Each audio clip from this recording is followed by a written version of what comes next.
Chers concitoyens, frères et sœurs du Burkina Faso, aujourd'hui, je m'adresse à vous, en tant que Jean-Emmanuel Ouedraogo, porte-parole du gouvernement de transition du Burkina Faso, mais surtout en tant que citoyen engagé et dévoué à la cause de notre nation.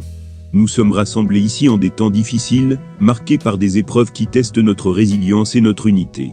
Notre nation, riche de son histoire et de sa culture, est confrontée à des défis qui requièrent de nous un engagement sans faille et une volonté indéfectible de défendre notre souveraineté.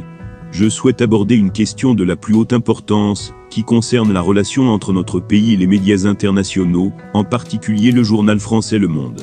Le 1er décembre 2023, ce journal a publié un article relatant une attaque terroriste dans notre région du Sahel, plus précisément à Djibo. Cette attaque, menée par un grand nombre de terroristes, a secoué les fondations de notre nation. Plus de 400 terroristes ont été neutralisés, et bien que le bilan officiel des victimes n'ait pas encore été communiqué, nous sommes conscients de l'impact profond de cet événement sur nos communautés. Face à cette réalité, il est impératif que la vérité soit communiquée avec intégrité et respect. Cependant, l'article publié par Le Monde a, selon notre analyse, failli à cette exigence. En mettant sur un même plan l'État burkinabé et les terroristes, en sous-entendant une symétrie entre notre gouvernement légitime et ces groupes violents, le journal a non seulement déformé la réalité, mais aussi porté atteinte à l'honneur et à l'engagement de notre peuple dans la lutte contre le terrorisme. En réponse à cette publication, que nous jugeons irresponsable et préjudiciable, le gouvernement de transition du Burkina Faso a pris la décision, après mûre réflexion, de suspendre tous les supports de diffusion du journal Le Monde sur notre territoire à partir du 2 décembre 2023. Cette mesure n'est pas une décision prise à la légère, mais un acte de défense de notre souveraineté et de notre droit à une représentation juste et équitable sur la scène internationale. Je tiens à souligner que notre gouvernement s'engage à informer la population avec précision et honnêteté. Notre communication sur les événements de Djibo et sur la lutte contre le terrorisme est guidée par une éthique de gouvernance fondée sur la transparence et la vérité. Nous réfutons catégoriquement toute allégation de propagande et nous affirmons notre volonté de maintenir une communication ouverte et sincère avec nos citoyens.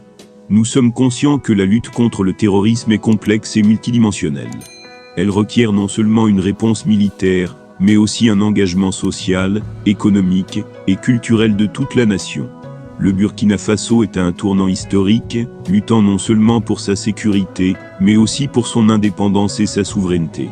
Dans ce contexte, la désinformation et la manipulation médiatique ne font qu'exacerber les défis auxquels nous sommes confrontés.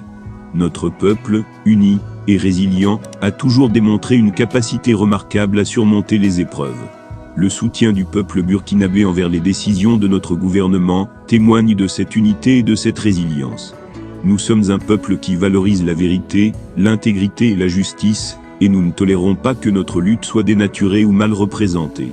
En conclusion, je voudrais rappeler que notre engagement envers la liberté de la presse est indéfectible. Toutefois, cette liberté s'accompagne d'une responsabilité, celle de présenter les faits de manière équitable et précise. La diffusion d'informations erronées ou biaisées, en particulier dans un contexte aussi sensible que